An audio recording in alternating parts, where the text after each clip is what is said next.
So I have to confess I was a little bit at a loss of what to say because I got just a kind of a cryptic note saying, we'd like you to speak and to give a TED Nano talk. And I had no idea really what a TED Nano talk was, so I did what so many of us in today's internet age do, and I sent an email to Donna Griesenbeck saying, can you please kind of just give me a little bit of clue of what you're looking for? And so she steered me on the path, and I learned that all these TED Nano talks begin with the big idea. And so my current big idea kind of begins from one of those routine survey questions that you'll hear, which is, how many of you in here have a cell phone? Raise your hand. Pretty much everybody. So if you take that same question and go to every nation of the world, you'll actually find that the percentage in a lot of the countries in the world is very similar to what we have here. 80, 90, sometimes in countries in Africa, almost 100% penetration. Countries in India and China, China also, not countries in India, but locations in India and rural areas in China still have penetration of upwards of 20%. So my big idea was, how can we, people who specialize in nonproliferation, put our arms around all of that information that's out there and work on revitalizing this old thought of societal verification? Can we get the peoples of the world to help us make the world a safer place through questions of nonproliferation? Can we get individuals with a cell phone in Iran to text us and say, there's something fishy going on? So, like all good ideas, I took it and quickly did a grant proposal, and luckily received some funding for it and did a large study with the State Department.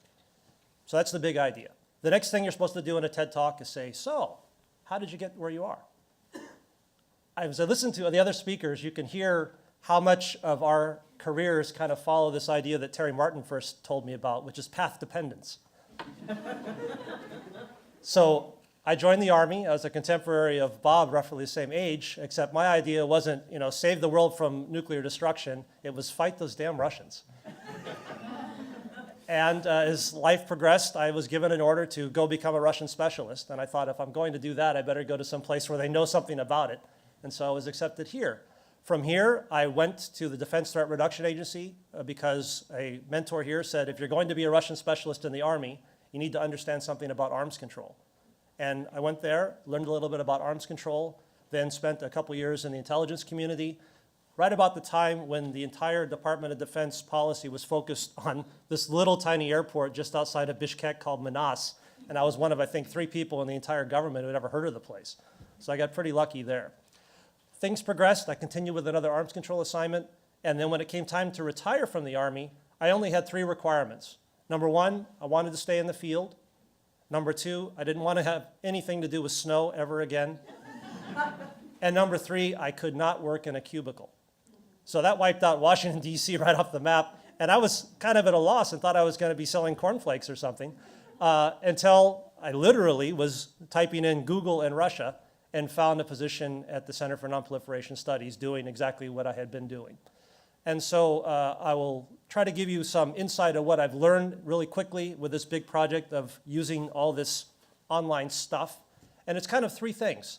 Number 1, for those of you who've worked in the intelligence community or been in the government, it is astonishing, the information that's out there today. When I got my first briefing for a START inspection, we were shown this ridiculous fuzzy satellite image, and all you could really make out were these kind of blocky shadows.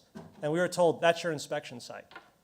Today, we have students at Monterey who are using commercially available satellite imagery to calculate the power output for research reactors in Pakistan using just satellite imagery. That's how detailed it is. So my first lesson is the information that used to require states is now available to students.